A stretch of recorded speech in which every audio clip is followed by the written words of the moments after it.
નમસ્કાર વિદ્યાર્થી મિત્રો, હું શ્રેયસ વિદ્યાલયથી કિરણબેન.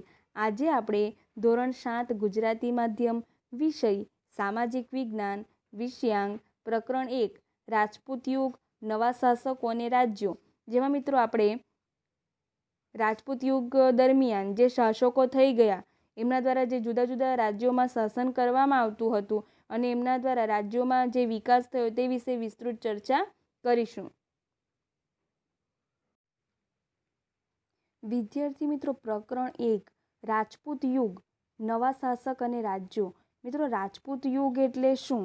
તો રાજપૂત રાજવીઓ જે હતા તેમણે ઈસવીસન 1700 થી ઈસવીસન 1200 વચ્ચેના એટલે કે 500 વર્ષના સમયગાળા દરમિયાન મોટા ભાગના ઉત્તર ભારત અને દક્ષિણ ભારત પર વર્ચસ્વ જમાવ્યું અને એ રીતે રાજપૂત યુગની સ્થાપના કરી હતી. તેમણે ભારતીય હિન્દુ સંસ્કૃતિને પ્રજ્વલિત રાખી હતી, જીવંત રાખી હતી. આ તમામ નાના મોટા છતાં નોંધપાત્ર એવા રાજપૂત રાજ્યો કયા છે, કેવા હતા, રાજપૂત રાજ્યો ક્યાં અને કેવા હતા તે વિસ્તારથી આપણે ચર્ચા કરીશું.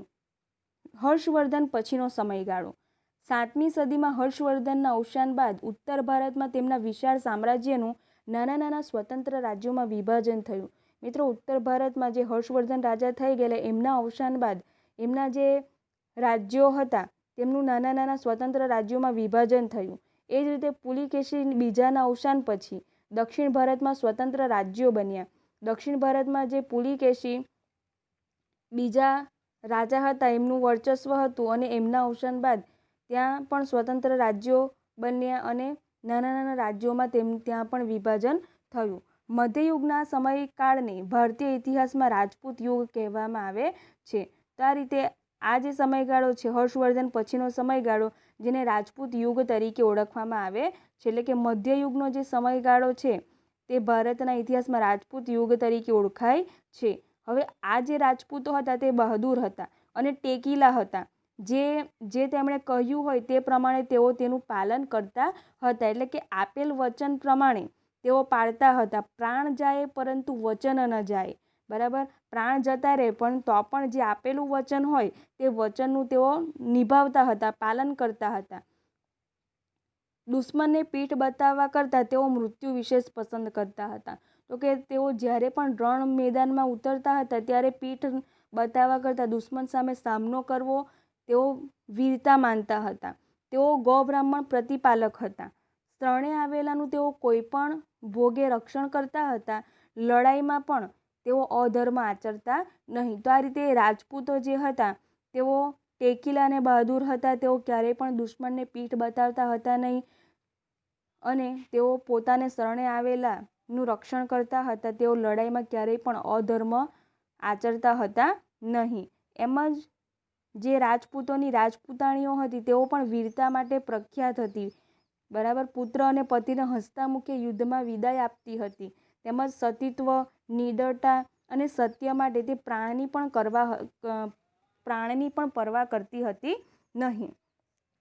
જરૂર પડે તો હાથમાં તલવાર લઈને રણ મેદાને નીકળી પડતી હતી. આવી વીરાંગનાઓના અનેક ઉદાહરણો આપણને જોવા મળે છે. તો વિદ્યાર્થી મિત્રો, જે આ પ્રકારની રાજપૂતાણીઓ હતી તેઓ રણના મેદાનમાં પણ જવા માટે ડરતી હતી નહીં. બરાબર, તો આ પ્રકારે રાજપૂતાણીઓ પોતે શસ્ત્ર અને શાસ્ત્રનો અભ્યાસ કરીને રણ મેદાનમાં પણ લડાઈ માટે ઉતરી જતી હતી. ભારતના મધ્યયુગીન ઇતિહાસમાં રણધીરા રાજપૂત શાસકોની વીરતા, સાહસ અને શૌર્યના પ્રસંગો નોંધાયેલા છે.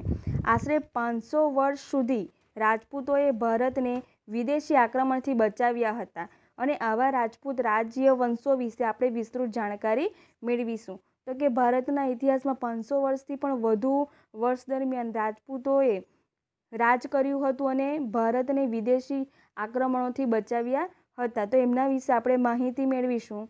7મી સદીના અંતમાં સામંતશાહી શક્તિઓનો ઉદય થતાં ભારત અનેક નાના મોટા ટુકડાઓમાં વિભાજિત થયું. દેશમાં અનેક રાજપૂત રાજ્યવંશોનો ઉદય થયો અને આ સમય એટલે કે મધ્યયુગનો સમય. બરાબર, મધ્યયુગનો સમય એટલે શું? તો કે 7મી સદીના અંતમાં સામંત શક્તિઓનો ઉદય થતાં ભારત અનેક નાના મોટા ટુકડાઓમાં વિભાજિત થયું અને તેને પરિણામે અનેક રાજપૂત રાજ્યવંશોનો ઉદય થયો અને એ સમયગાળો એટલે કે મધ્યયુગ. આપણે તે સમયના ઉત્તર અને દક્ષિણ ભારતના રાજ્યોનો અભ્યાસ કરીશું.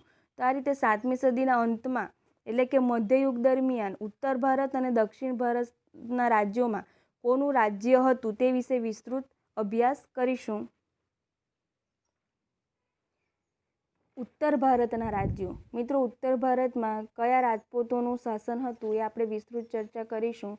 ગુર્જર પ્રતિહાર સામ્રાજ્યના પતન બાદ કનોજનું ગઢવાલ રાજ્ય, બુંદેલખંડના ચંદેલો, માળવાનું પરમાર રાજ્ય, અણહિલવાડનું ચૌલુક્ય એટલે કે સોલંકી રાજ્ય, ડહલનું ચેદી રાજ્ય, શાંકભરીનું ચૌહાણ રાજ્ય, દક્ષિણ ભારતનું ગોહિલ રાજ્ય સ્થાપિત થયા. ગઢવાલ રાજ્યનો સ્થાપક ચંદ્રદેવ હતો. તેમણે કનોજ સિવાય કાશીને પણ બીજી રાજધાની બનાવી હતી. તો આ રીતે જે ગઢવાલ રાજ્ય હતું એના સ્થાપક ચંદ્રદેવ હતા. એમણે કનોજ રાજધાની ઉપરાંત કાશીને પણ તેની બીજી રાજધાની બનાવી હતી.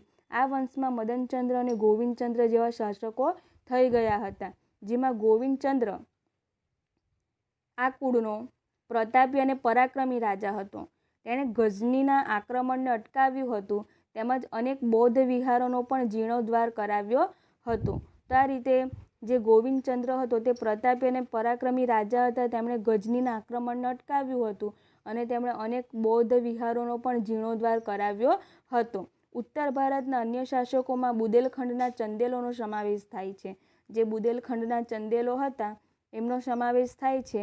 તો આ રાજ્ય પાછળથી જેજાક ભુક્તિના નામથી પણ ઓળખાયું હતું. આ રાજ્યમાં યશોવર્મા, કીર્તિવર્મા, પરમહીરદેવ, ત્યારબાદ પરમાલ જેવા મહાન શાસકો થઈ ગયા હતા. ભારતના ઇતિહાસમાં ચંદેલ વંશનું પણ ખૂબ જ મહત્વ છે.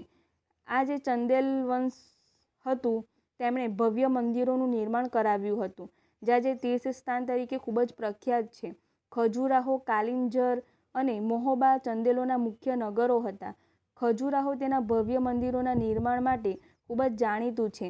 ચંદેલોએ બુંદેલખંડમાં મહાન ધાર્મિક મકાનો અને જળાશયો બંધાવીને સુશોભિત બનાવ્યું હતું. તો આ રીતે જે ચંદેલ વંશ હતું તે ખૂબ જ જાણીતું હતું.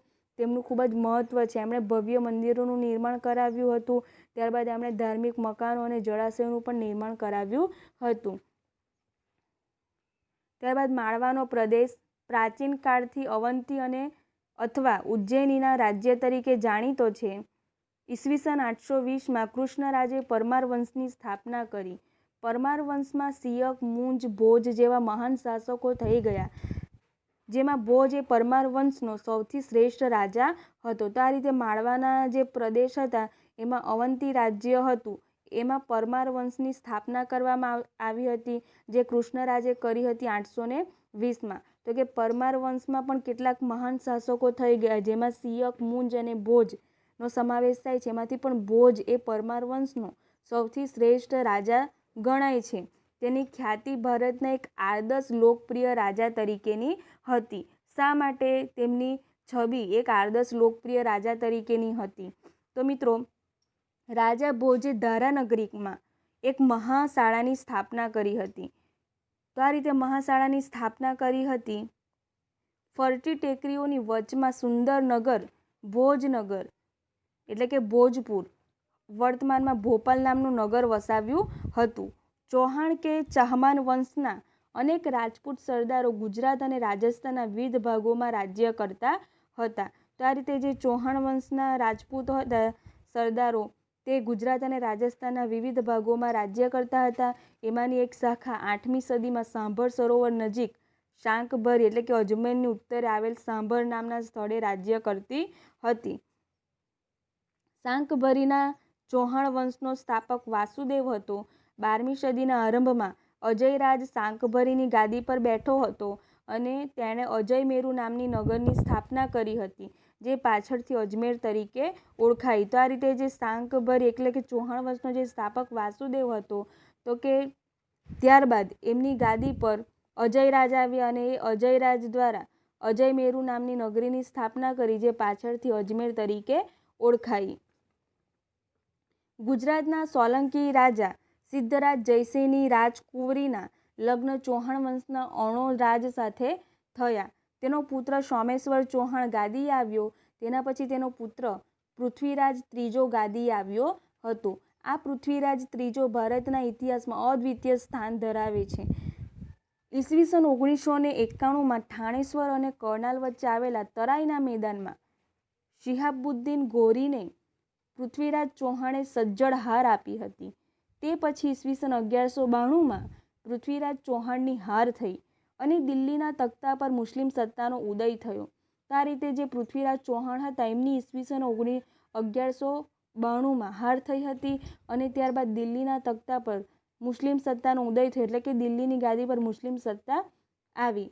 આથી તરાઈની લડાઈ ભારતીય ઇતિહાસમાં સીમા ચિહ્નરૂપ ગણાય છે. તો આ રીતે તરાઈની લડાઈમાં શું થયું હતું તો કે તરાઈની લડાઈમાં પૃથ્વીરાજ ચૌહાણની સજ્જડ રીતે હાર થઈ હતી અને દિલ્હીના તખ્તા પર મુસ્લિમ સત્તાનો ઉદય થયો હતો. રાજપૂત યુગમાં ગુજરાતના શાસકોનું વિશેષ સ્થાન છે. 8મી સદીમાં ગુર્જર પ્રતિહારોનું રાજ્ય હતું. 8મી સદીના મધ્યમાં આશરે 756માં સરસ્વતી નદીના કિનારે વનરાજ ચાવડાએ અણહિલવાડ પાટણની સ્થાપના કરી હતી. તો મિત્રો અહીં ખૂબ જ મહત્વનો પ્રશ્ન, જે વનરાજ ચાવડા હતા એમણે અણહિલવાડ પાટણની સ્થાપના કરી હતી 8મી સદીના મધ્યમાં, એટલે કે 756 દરમિયાન. પોતાના બાળમિત્ર અણહિલ ભરવાડના નામ ઉપરથી વનરાજ ચાવડાએ નવીન નગરનું નામ અણહિલવાડ પાટણ રાખેલ એવી સામાન્ય માન્યતા છે. આ સમયે ગુજરાતમાં સૌરાષ્ટ્ર અને કચ્છમાં ચાવડા વંશના શાસકો હતા. મિત્રો અહીં તમે જોઈ શકો છો વનરાજનો રાજ્યાભિષેક, અણહિલવાડ પાટણની સ્થાપના. તો આ પ્રમાણે અણહિલવાડ પાટણની સ્થાપના કરવામાં આવી હતી, જેમાં વઢવાણ, દીવ, ઓખા મંડળ, પાટગઢ એટલે કે લખપત, ભદ્રાવતી એટલે કે કચ્છ વગેરેનો સમાવેશ થાય છે. તો આ રીતે અણહિલવાડ પાટણની સ્થાપના કરવામાં આવી હતી, જેમાં વઢવાણ, દીવ, ઓખા મંડળ, પાટગઢ એટલે કે લખપત, ભદ્રાવતી એટલે કે કચ્છ વગેરેનો સમાવેશ થતો હતો. આ બધા શાસકોમાં સોલંકીઓના શાસનકાળને ગુજરાતના રાજપૂત શાસનનો સ્વર્ણયુગ ગણવામાં આવે છે. તો કે ગુજરાતમાં જે શાસકો થઈ ગયા તેમાં પણ જે સોલંકીઓનો શાસનકાળ હતો તેને સ્વર્ણયુગ ગણવામાં આવે છે. શા માટે? કારણ કે એ સમયગાળા દરમિયાન અનેક સ્થાપત્યોનો વિકાસ થયો, નિર્માણ થયું એ સમયગાળા દરમિયાન, અને તે પ્રજાના કલ્યાણ માટે પણ હતું. આ વંશમાં મૂળરાજ ભીમદેવ પ્રથમ, સિદ્ધરાજ જયસિંહ, કુમારપાળ ભીમદેવ બીજો વગેરે શક્તિશાળી શાસકો થઈ ગયા હતા. સોલંકીઓના શાસનમાં ગુજરાત આર્થિક અને સાંસ્કૃતિક દ્રષ્ટિએ પણ સમૃદ્ધ હતું. તો આ રીતે સોલંકીઓના શાસનકાળ દરમિયાન ગુજરાત આર્થિક અને સાંસ્કૃતિક રીતે પગભર હતું, સમૃદ્ધ હતું. જૂનાગઢના શાસક રાખેગારની દીકરી ઉદયમતીના લગ્ન ભીમદેવ પ્રથમ સોલંકી સાથે થયા હતા. રાણી ઉદયમતીએ પાટણમાં વિશ્વ પ્રસિદ્ધ વાવ બનાવી હતી, જે રાણીની વાવ તરીકે ઓળખાય છે. તો આ રીતે જે ભીમદેવ પ્રથમ હતા એમના રાણી ઉદયમતી દ્વારા પ્રસિદ્ધ વાવ બનાવવામાં આવી હતી, જે રાણીની વાવ તરીકે ઓળખાય છે. આજે આ રાણીની વાવને યુનેસ્કોએ વર્લ્ડ હેરિટેજ સાઇટનો દરજ્જો આપ્યો છે. સિદ્ધરાજ જયસિંહની માતા મિનળ દેવી, મયણલ દેવી આદર્શ રાજમાતા હતા. તેમણે પ્રજાને ન્યાય આપવા માટે અનેક કામ કર્યા હતા. સોમનાથનો યાત્રાળુ વેરો બંધ કરાવવામાં આવ્યો હતો. ધોળકામાં મલ્લાવ તળાવના બાંધકામમાં તેમનો જ નિર્ણય હતો. તો આ રીતે સોમનાથમાં જે કરવેરો ઉઘરાવવામાં આવતો હતો, મંદિરમાં જે યાત્રાળુઓ દર્શન માટે જાય છે એમની પાસે વેરો ઉઘરાવવામાં આવતો હતો, તો તે પણ બંધ કરાવવામાં આવ્યો હતો. આ ઉપરાંત મલ્લાવ તળાવનું બાંધકામ કરાવવામાં આવ્યું હતું પ્રજાના કલ્યાણ માટે. સિદ્ધરાજ જયસિંહે કલિકાલ સર્વજ્ઞ હેમચંદ્રાચાર્યજી પાસે સિદ્ધ હેમ શબ્દાનુશાસન નામના સમૃદ્ધ ગ્રંથની રચના કરાવી હતી, અને આ ગ્રંથની નગરમાં હાથી ઉપર શોભાયાત્રા કાઢી હતી. ત્યારે પાટણનો રાજા આમ પ્રજાની સાથે ચાલ્યો હતો. કુમારપાળ પણ પ્રજા કલ્યાણી શાસક હતો અને આચાર્ય હેમચંદ્રાચાર્યનો તેના પર ઘણો પ્રભાવ હતો. તેમની પ્રેરણાથી રાજા કુમારપાળે રાજ્યમાં જુગારની રમત, પશુવધ ઉપર પ્રતિબંધ મૂક્યો હતો અને અહિંસાના પાલન માટે કડક આજ્ઞાઓ પણ કરી હતી. કુમારપાળ ચરિત્ર ગ્રંથ લખીને હેમચંદ્રાચાર્યજીએ આ રાજાની પ્રતિષ્ઠામાં પણ વધારો કર્યો છે. તો આ રીતે પ્રજાના કલ્યાણ માટે જે સોલંકી વંશના રાજવીઓ હતા એમણે ખૂબ જ મહત્ત્વનો ફાળો આપ્યો છે. કુમારપાળ બાદ અજયપાળ પાટણની ગાદી આવ્યો હતો. લગભગ 4 વર્ષના શાસન બાદ તેમનું અવસાન થતાં ગુજરાતની રાજગાદી પર તેમનો પુત્ર મૂળરાજ બીજો આવ્યો. ઈસવીસન 1178ની આસપાસ શિહાબુદ્દીન ગોરીએ ગુજરાત પર આક્રમણ કર્યું ત્યારે મૂળરાજ બીજાએ નાની ઉંમરે તેમનો સામનો કરીને તેમને હરાવ્યા હતા. આ લડાઈમાં નાંદોલના ચાહમાન રાજા કેલ્હણે તથા તેના ભાઈ કીર્તિપાલે તેને મદદ કરી હતી. તો આ રીતે જે મૂળરાજ બીજા હતા એમણે પણ શિહાબુદ્દીન ગોરી સામે સામનો કર્યો હતો અને એ રીતે લડાઈમાં જીત પ્રાપ્ત કરી હતી. સોલંકી શાસકોની સત્તા નબળી પડતા ગુજરાતની ગાદી પર વાઘેલા વંશનું શાસન આવ્યું. વાઘેલાઓ સોલંકીઓના વફાદાર સરદાર હતા. તેમની સેવાના બદલામાં સોલંકીઓએ વ્યાઘ્રપલ્લી એટલે કે વાઘેલ ગામ અણો રાજને આપ્યું હતું. જે ગામના નામ પરથી જ તેમના વંશજો વાઘેલા કહેવાયા. તો આ રીતે સોલંકીના શાસનની સત્તા નબળી પડતા ત્યારબાદ વાઘેલા વંશ આવ્યું. આમ તો તેઓ મૂળ ચૌલુક્ય જાતિના હતા. વાઘેલા વંશમાં વિરધવલ, વિશળદેવ, અર્જુનદેવ, શાળંગદેવ જેવા શાસકોએ ગુજરાતનું શાસન સારી રીતે ચલાવ્યું હતું. વીરધવલના શાસનકાળમાં ગુજરાતને વસ્તુપાળ અને તેજપાળ જેવા સમર્થ મંત્રીઓ મળ્યા હતા. આ રીતે વસ્તુપાળ અને તેજપાળ એ સમયે મંત્રીઓ હતા. એ મંત્રીઓની કુનેના કારણે ગુજરાત મુસ્લિમના આક્રમણથી બચ્યું હતું. વાઘેલા વંશ છેલ્લા શાસક કર્ણદેવ વાઘેલાના સમયમાં ઈસવીસન 1304ની આસપાસ ગુજરાતમાં દિલ્હી સલ્તનતની સ્થાપના થઈ હતી. તો એ રીતે જે વાઘેલા વંશનો છેલ્લો સ્થાપક કર્ણદેવ હતો એમના સમયમાં દિલ્હી સલ્તનતની સ્થાપના થઈ હતી. 8મી સદીના મધ્ય ભાગમાં બંગાળમાં પાલ વંશનું શાસન હતું. આ વંશના સ્થાપક અને તેના વંશજોના નામોમાં પાલ શબ્દ પાછળના ભાગમાં આવતો હોવાથી આ વંશને બંગાળનો પાલ વંશ કહેવામાં આવે છે. આ વંશનો સ્થાપક ગોપાલ ઈસવીસન 750થી 770 સમયગાળા દરમિયાન રાજવી હતા. પાલ વંશના પતન બાદ ઈસવીસન 1095માં સેન વંશની સ્થાપના થઈ હતી. આ વંશમાં વિજયસેન પ્રથમ નોંધપાત્ર રાજા હતો. તેના પુત્ર બલ્લાલ સેન દાનસાગર અને અદ્ભુત સાગર નામના ગ્રંથો રચ્યા હતા. મિત્રો, અહીં તમને પ્રશ્ન પૂછાય છે કે બલ્લાલ સેને કયા ગ્રંથો રચ્યા હતા? તો દાનસાગર અને અદ્ભુત સાગર. બરાબર. એ ઉપરાંત તમને પ્રશ્ન એવો પણ પૂછાય છે કે વાઘેલા વંશના છેલ્લા શાસક કર્ણદેવ દ્વારા કયા સલ્તનતની સ્થાપના થઈ હતી? તો દિલ્હી સલ્તનતની સ્થાપના થઈ હતી. કર્ણદેવ વાઘેલા પાસેથી ગુજરાત જીતી લીધા પછી દિલ્હીના સુલતાન નાઝિમો એટલે કે સુબાની નિમણૂક કરતા તે દ્વારા રાજ્યનો વહીવટ થતો હતો. તો આ રીતે દિલ્હીના જે સુલતાન હતા તેમના દ્વારા સુબાની નિમણૂક કરવામાં આવતી હતી અને તેમના દ્વારા રાજ્યનો વહીવટ થતો હતો. ઈસવીસન 1407માં ઝફ્ફર ખાન મુઝફ્ફર શાહ નામ ધારણ કરીને સુલતાન બન્યો. આ વંશમાં 14 સુલતાનો થઈ ગયા, જેમાં અહેમદ શાહ, મહેમૂદ બેગડો, બહાદુર શાહ જેવા સુલતાનોનો સમાવેશ થાય છે. 17મી સદીમાં ગુજરાતમાં મુઘલ શાસનની શરૂઆત થતાં સલ્તનત કાળ પૂરો થયો હતો.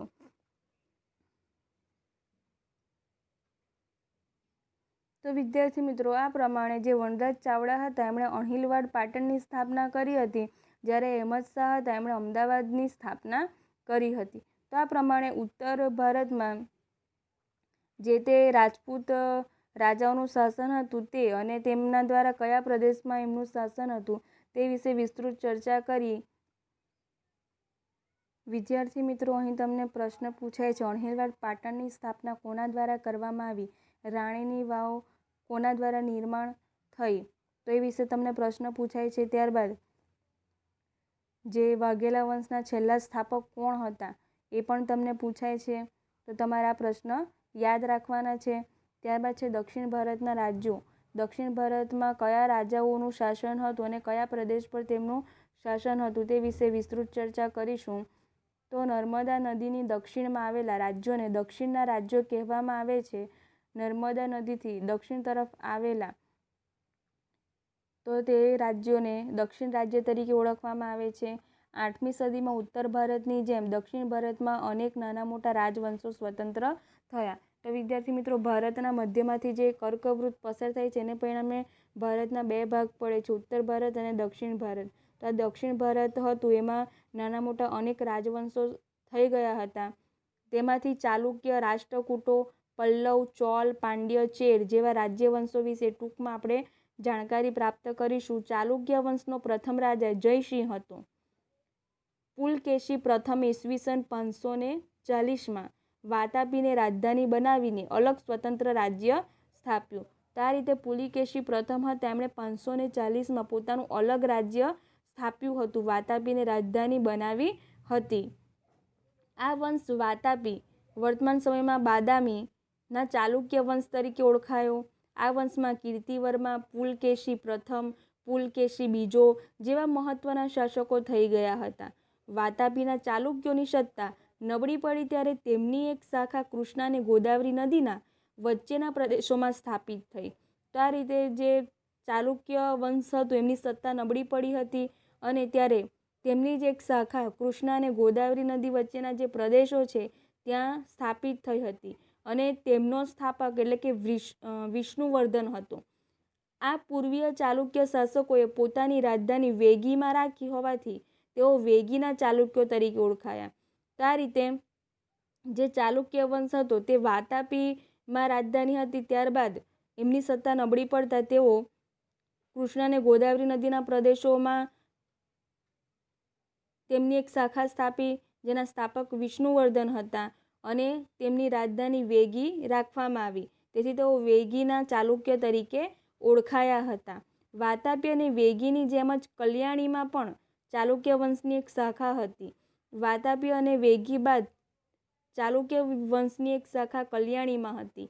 આ ચાલુક્યો કલ્યાણીના ચાલુક્યો તરીકે ઓળખાયા. તો કે ચાલુક્ય વંશમાં પણ વાતાપીના ચાલુક્યો, ત્યારબાદ વેગીના ચાલુક્યો અને કલ્યાણીના ચાલુક્ય. તો આ પ્રમાણે તેમણે પોતાનો વિસ્તાર કર્યો હતો.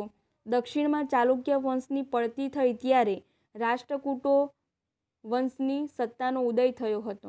તો આ રીતે દક્ષિણ ભારતમાં ચાલુક્ય વંશની સત્તા નબળી પડતા જે રાષ્ટ્રકૂટ વંશ હતું તેની સત્તાનો ઉદય થયો. આ વંશનો સૌથી પ્રથમ રાજા ઇન્દ્ર પ્રથમને માનવામાં આવે છે. ગોવિંદ ત્રીજો રાષ્ટ્રકૂટ વંશના શાસકોમાં સૌથી વધુ શક્તિશાળી શાસક હતો. તો રાષ્ટ્રકૂટ રાજામાં જે ગોવિંદ ત્રીજો હતો તેમને સૌથી વધુ શક્તિશાળી શાસક તરીકે માનવામાં આવતો હતો અને રાષ્ટ્રકૂટ વંશનો સૌપ્રથમ રાજા એટલે કે ઇન્દ્ર પ્રથમ. આ સમયમાં યાદવ વંશના 2 રાજ્યો અસ્તિત્વમાં આવ્યા. કયા કયા 2 રાજ્યો અસ્તિત્વમાં આવ્યા? દેવગિરી અને દ્વાર સમુદ્ર. તો એ રીતે દ્વાર સમુદ્રમાં હોયસલ વંશનું શાસન હતું અને દેવગિરીમાં યાદવોનું શાસન હતું. દ્વાર સમુદ્ર હોયસલોની રાજધાની હતી અને દેવગિરી એ વર્તમાનમાં દૌલતાબાદ એટલે કે યાદવોની રાજધાની હતી. તો આ રીતે યાદવ વંશના જે 2 રાજ્યો હતા દેવગિરી અને દ્વાર સમુદ્ર. દ્વાર સમુદ્રમાં હોયસલ વંશનું શાસન હતું જ્યારે દેવગિરીમાં યાદવોનું શાસન હતું. દ્વાર સમુદ્ર હોયસલોની રાજધાની હતી જ્યારે દેવગિરી યાદવોની રાજધાની હતી. ખૂબ જ મહત્વનો પ્રશ્ન છે. દક્ષિણમાં કલ્યાણી ચાલુક્ય સામ્રાજ્યના પતન બાદ ત્યાં નવા રાજ્યોનો ઉદય થયો.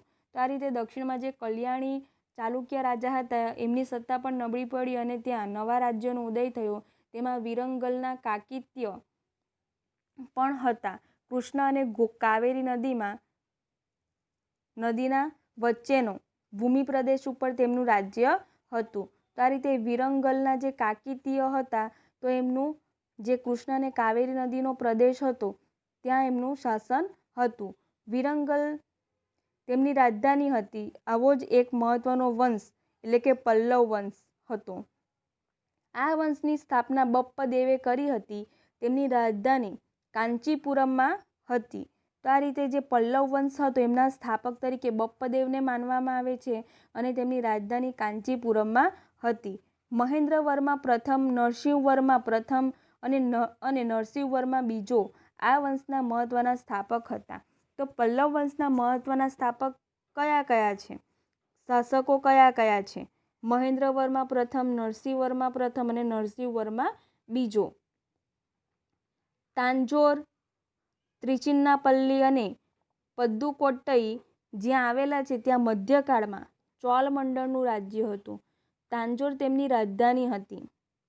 રાજરાજ પ્રથમ, રાજાધિરાજ પ્રથમ અને રાજેન્દ્ર પ્રથમ ચોલ વંશના મહત્ત્વના શાસકો હતા. તો આ રીતે પલ્લવ વંશ બાદ ચોલ વંશ આવ્યો, જેમની રાજધાની તાંજોરમાં હતી અને એ સમયગાળા દરમિયાન રાજરાજ પ્રથમ, રાજાધિરાજ પ્રથમ અને રાજેન્દ્ર પ્રથમ ચોલ વંશના મહત્ત્વના શાસકો હતા. દક્ષિણનું આવું એક પ્રાચીન રાજ્ય પાંડ્ય પણ હતું. પાંડ્યોનું રાજ્ય નાનું હતું પણ વેપારનું મોટું મથક હતું. આ સમયે તમિલથી અલગ થયેલા એક ભાગ પર ચેર વંશનું શાસન હતું. ચેરનું બીજું નામ કેરલ અથવા તો મલયાલમ હતું.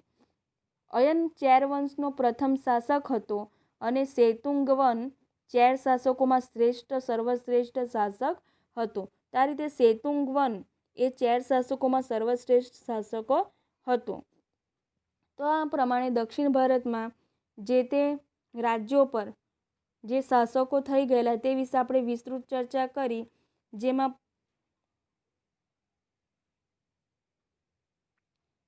ચાલુક્ય વંશ, યાદવ વંશ, ત્યારબાદ પલ્લવ વંશ, ચોલ વંશ, ચેર વંશ, પાંડ્યો, તો આ બધા દક્ષિણ ભારતમાં શાસકો થઈ ગયેલા.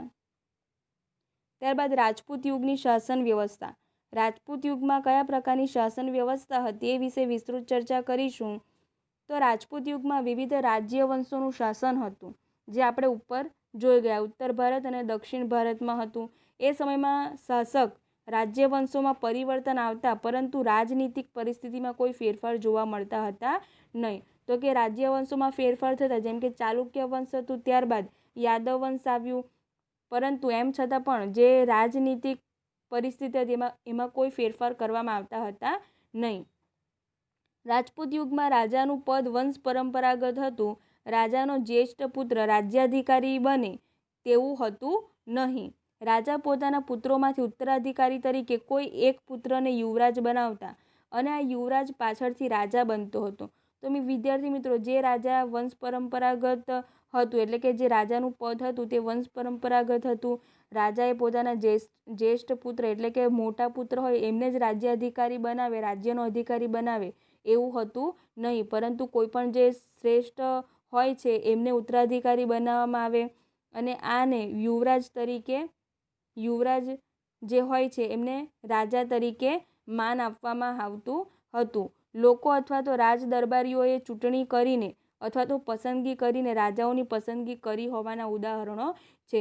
તો આ રીતે રાજાના ઘણા બધા શ્રેષ્ઠ કે યોગ્ય પુત્ર હોય છે, તો એ પુત્રોમાંથી કોને રાજા બનાવો, તો તે માટે પણ જે રાજ દરબારીઓ હોય છે એમના વચ્ચે ચૂંટણી થતી હતી. પસંદગી કરીને આ રીતે રાજાની નિમણૂક કરવામાં આવતી હતી, રાજાને પસંદ કરવામાં આવતા હતા. જેમણે કાશ્મીરના યસ્કરની બ્રાહ્મણોની સભાએ પસંદગી કરી હતી. આ સમયે મંત્રીઓના બે પ્રકાર હતા, અમાત્ય અને સચિવો. તો કયા પ્રમાણે જે મંત્રીના બે પ્રકાર હતા, અમાત્ય અને સચિવો. અમાત્યોનું કાર્ય મંત્રણા અને રાજનીતિ કરવાનું હતું અને સચિવોનું કાર્ય લડાઈ અને સુલેહનું હતું. આ રીતે સચિવો અને અમાત્યના કાર્યો હતા એ પ્રમાણે તેઓએ કાર્ય કરવાના હતા. દરેક પ્રકારની નીતિનો અંતિમ નિર્ણય રાજા કરતો હતો. આ સમયે શાસનના અમલદારોમાં મહાપ્રતિહાર અને દંડનાયક જેવા હોદ્દાઓ અમલમાં હતા. તો આ રીતે અનેક જે નિર્ણયો હોય છે, મંત્રણા હોય છે, ચર્ચા વિચારણા હોય છે, એને સાંભળીને અંતિમ નિર્ણય રાજાનો રહેતો હતો. નગરની સભાનો વડો નગરપતિ કહેવાતા. તો એ સમયગાળા દરમિયાન સભામાં અનેક હોદ્દેદારો હતા અને નગરપતિ તરીકે નગરની સભાનો જે વડો હતો તે નગરપતિ કહેવાતો. રાજપૂત યુગમાં ગ્રામીણ સંસ્થાઓનું મહત્વ વિશેષ હતું. આ સંસ્થાઓનો એવો વિકાસ થયો કે મુઘલ કાળમાં પણ ગ્રામ પંચાયતનું મહત્વ રહ્યું. ઉત્તરની જેમ દક્ષિણ ભારતમાં પણ ગ્રામ પંચાયતને અધીન હતું. તેનો વડો મુખી કે સરપંચ ગણાતો. કેટલીક બાબતોમાં ગ્રામસભા ન્યાય આપતી, પરંતુ રાજ્ય શાસનમાં ન્યાયતંત્રનો સર્વોચ્ચ વડો રાજા હતો. તો આ રીતે રાજપૂત યુગમાં પણ ગ્રામીણ સંસ્થાનું વિશેષ મહત્ત્વ હતું. તો એના આધારે સરપંચની પણ નિમણૂક કરવામાં આવતી હતી. એ ઉપરાંત ગ્રામસભામાં ન્યાય પણ આપવામાં આવતો હતો અને આજે ન્યાયતંત્રનો સર્વોચ્ચ વડા તરીકે રાજા હતો. ન્યાય માટે પંચને પરમેશ્વર ગણવામાં આવતા હતા. અદાલતમાં શા માટે સોગંદ લેવડાવવામાં આવે છે? બરાબર, જે અદાલતમાં સોગંદ લેવડાવવામાં આવે છે તે શા માટે લેવડાવવામાં આવે છે? કારણ કે ન્યાય જે આપવામાં આવે છે એ ન્યાયને શ્રેષ્ઠ માનીને અદાલત દ્વારા સોગંદ લેવડાવવામાં આવે છે.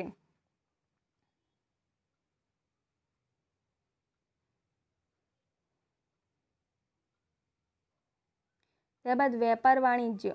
રાજપૂત યુગમાં વાણિજ્ય વ્યવસ્થા ઉપર દેખરેખ રાખવા માટે એક અલગ જ વિભાગ હતો. આ વિભાગ વિદેશ ખાતેના વેપાર ઉપરની જકાત વસૂલ કરવાની અને વસ્તુઓનું મૂલ્ય ઠરાવવાની અને રાજ્યમાં ઉપયોગમાં લેવાતી વસ્તુઓ મંગાવવાની વગેરે વ્યવસ્થા કરતો હતો.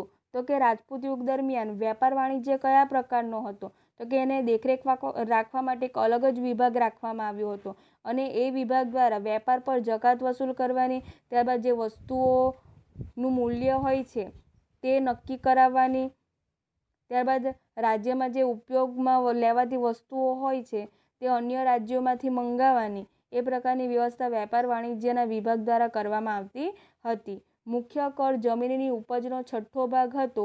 રાજપૂત યુગમાં જમીન પરનો કર ભાગના નામે ઓળખાતો હતો. તો આ રીતે જમીન પર જે કર લેવામાં આવતો હતો તે ભાગ તરીકે ઓળખાતો હતો અને જમીન પર જે કર લેવામાં આવતો હતો તેનો 6થો ભાગ એ રાજ્યની મુખ્ય આવક હતી. આજે પણ જમીન ઉપર કર લેવાય છે. બંદરો અને નાકા ઉપર સિંચાઈ ઉપર કર ઉઘરાવવામાં આવતો. તો કે જે બંદર મારફત માલ મોકલવામાં આવતો હતો, વેપાર કરવામાં આવતો હતો, એ બંદર ઉપર પણ કર વસૂલ કરવામાં આવતો હતો, નાકા ઉપર કર વસૂલ કરવામાં આવતો હતો. એ ઉપરાંત સિંચાઈ, જે ખેતી કરતા હતા ખેડૂતો, એમના પાસેથી સિંચાઈ તરીકે પણ કર વસૂલ કરવામાં આવતો હતો.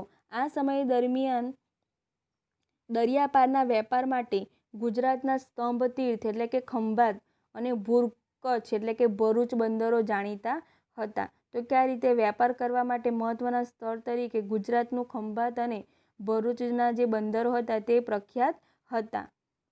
તો મિત્રો, અહીં વેપાર વાણિજ્ય વિશે તમને પ્રશ્ન પૂછાય છે, ખૂબ જ મહત્વનો પ્રશ્ન છે. તો તેમાં જે ભાગ કર હતો તે ભાગના નામે ઓળખાય છે. એ ઉપરાંત જમીન ઉપર પણ કર લેવામાં આવતો હતો, બંદરો પર, નાકા પર, સિંચાઈ પર કર ઉઘરાવવામાં આવતું હતું. એ પ્રકારની વેપાર વ્યવસ્થા રાજપૂત યુગ દરમિયાન હતી. તમને અહીં પ્રશ્ન પૂછાય છે, રાજપૂત યુગ દરમિયાન કયા પ્રકારની વેપાર વ્યવસ્થા હતી, વેપાર વાણિજ્યની વ્યવસ્થા હતી? તો આ વિશે તમારે 4-5 વાક્ય લખવાના. ભારત પર વિદેશી આક્રમણ. તો કે રાજપૂત યુગ દરમિયાન ભારત પર વિદેશી આક્રમણ પણ થયેલા અને એ રીતે જે રાજપૂત યુગ હતો એ સમયગાળા દરમિયાન રાજપૂત દ્વારા ભારતનું રક્ષણ પણ કરવામાં આવ્યું હતું. 8મી થી 12મી સદી દરમિયાન ભારતમાં મુસ્લિમ આક્રમણો થયા હતા. જે મુસ્લિમો હતા એમણે ભારત પર આક્રમણ કર્યું હતું. 8મી સદીમાં આરબ રાજ્ય સત્તાનો વિસ્તાર કરવાના હેતુથી મોહમ્મદ ઇબ્ન કાસિમે ભારતના ઉત્તર પશ્ચિમ ભાગ પર આક્રમણ કર્યું. આ રીતે ભારતનો જે ઉત્તર પશ્ચિમ ભાગ છે એના પર જે આરબ રાજ્યનો રાજા હતો મોહમ્મદ ઇબ્ન કાસિમ, તો એમના દ્વારા આક્રમણ કરવામાં આવ્યું હતું. વાયવ્ય ખૂણામાંથી સબુક તેગીનના લશ્કરે પણ આક્રમણ કર્યું હતું, પણ આ આક્રમણો તે સમયે ભારતમાં રાજ્ય સત્તા નહીં સ્થાપી શક્યા. એ પછી ગઝનીના સુલતાન મોહમ્મદ ગઝનીએ ઈસવીસન 1000થી લઈને ઈસવીસન 1026ના સમયગાળામાં ભારતની અઢળક ધન સંપત્તિ જોઈને કેટલીક ચડાઈઓ કરી. મોહમ્મદ ગઝનીની ચડાઈનું મુખ્ય કારણ જ ભારતની અઢળક ધન સંપત્તિ હતી. તે એક ચડાઈ પછી બીજી ચડાઈ કરતો હતો અને દરેક વખતે તે વધુ તાકતવર બનીને ભારત ઉપર ચડાઈ કરતો હતો.